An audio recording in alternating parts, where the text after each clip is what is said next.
The Great Coffee Meltdown, a caffeinated comedy. I never thought my morning routine could go awry. But then again, I never thought I'd wake up on a Wednesday with a full-on existential crisis and a rebellious coffee maker.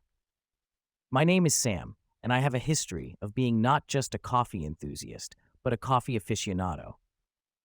I have strong opinions about my brew. It must be strong enough to wake the dead, but not so bitter that it could make a grown man cry. It all started when I decided to upgrade my coffee maker. The old one was starting to show its age, the kind of wear and tear that only years of caffeinated chaos can cause.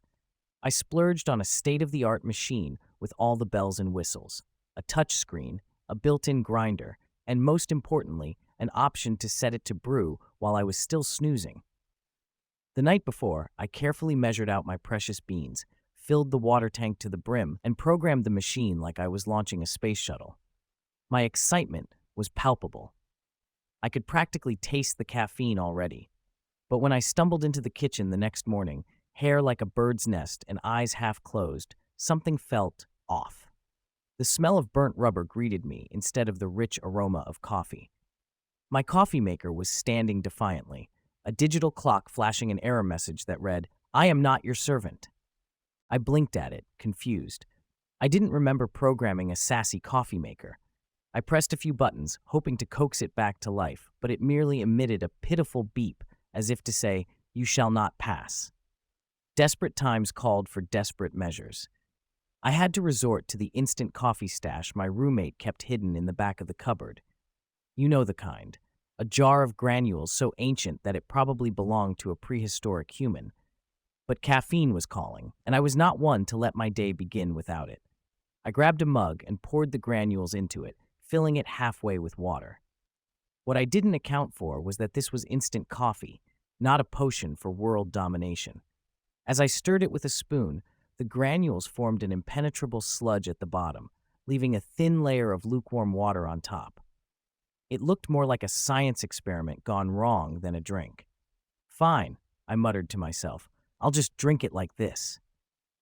Taking a cautious sip, I was met with the bitter flavor of regret. I choked, my eyes bulging, and I spat the concoction into the sink. What kind of monster drinks this stuff? I yelled to no one in particular. I felt a deep-seated resentment toward my coffee maker, which was still smugly flashing its error message. With no time left to spare, I decided to head to my local coffee shop, a quaint little place called Jive. If there was one thing I could count on, it was the barista there. Let's call her Lisa. She had the kind of smile that could make a triple shot of espresso seem like a calm decaf. As I walked into the shop, the aroma of freshly ground coffee beans enveloped me like a warm blanket. I approached the counter, feeling like a caffeine-deprived zombie.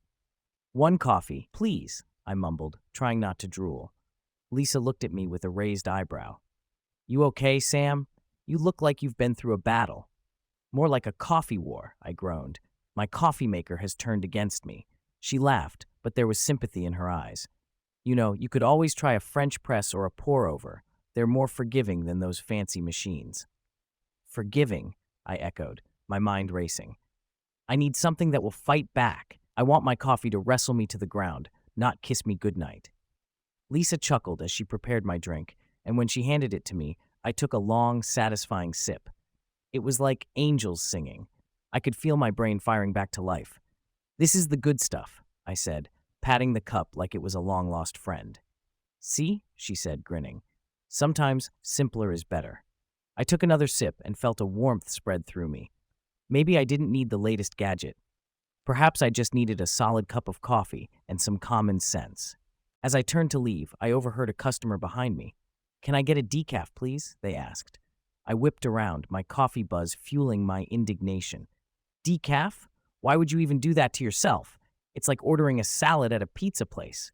Embrace the caffeine." The entire cafe turned to look at me, some chuckling, others nodding in agreement. The decaf drinker seemed slightly taken aback, but managed a small smile. All right, I'll take regular," they said, raising their hands in surrender. I strutted out of Jive, a triumphant caffeine crusader, ready to face the day with a newfound sense of purpose. Maybe I'd even give my rebellious coffee maker another chance later. After all, Every good relationship has its ups and downs, right?